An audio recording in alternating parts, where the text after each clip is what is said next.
Hearing হয়রানি চলছে। চেতলায় SIR শুনানিতে অসুস্থ বৃদ্ধ, শুনানিতে ডাক পাওয়ায় বিস্মিত বৃদ্ধ। কমিশনের বিরুদ্ধে ক্ষোভ লালকৃষ্ণ মাহাতোর।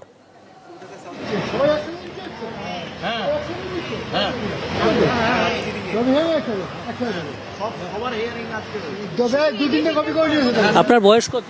70 বছর। এখন এখানে কেন এসেছেন? এই হাইরিনে ডাকা হয়েছে, সেই জন্য এসেছি। হ্যাঁ, এখানে কত বছর ভোট দিচ্ছেন? অনেক দিন থেকে, মানে যখন থেকে আছি কলকাতায় আমি, জ্যোতিবাবুকে অলম থেকে, ওর কংগ্রেসও অলম থেকে, তখনও ভোট দিতে চলে আছি। তাও হিয়ারিং এটা? হ্যাঁ, তখন দেখুন এই গড়বড়। আপনার তো শরীরও খারাপ।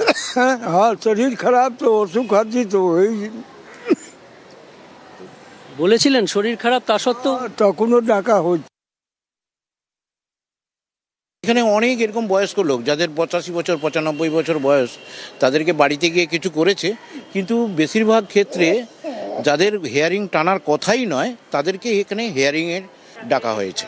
এর কারণ হচ্ছে নির্বাচন কমিশনের এই বিভিন্ন রকম গাফিলতির এর জন্য, যে একটা বয়স্ক মানুষ যে 80 বছর বয়স, তাকে বাড়ি থেকে নিয়ে এসে এখানে তাকে হ্যারাস করা।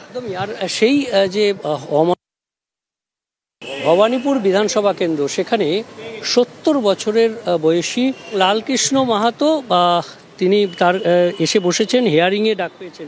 70 বছর বয়স বৃদ্ধ, তিনি ভোট দিয়েছেন স্বাধীনতার পরে, অনেক ভোট দিয়েছেন এবং এই গত 24 সালে যে লোকসভা নির্বাচন হয়েছে সেখানেও তিনি ভোট দিয়েছেন। তারপরেও তাকে ফের আবার হিয়ারিংয়ে ডাকা হয়েছে। অর্থাৎ এই শুনানিতে ডাকার একটা অমানবিক ছবি এই ভবানীপুর বিধানসভা কেন্দ্রের চেতলাতে। ক্যামেরায় রাজীবের সঙ্গে বিশ্বজিৎ, নিউজ 18 বাংলা।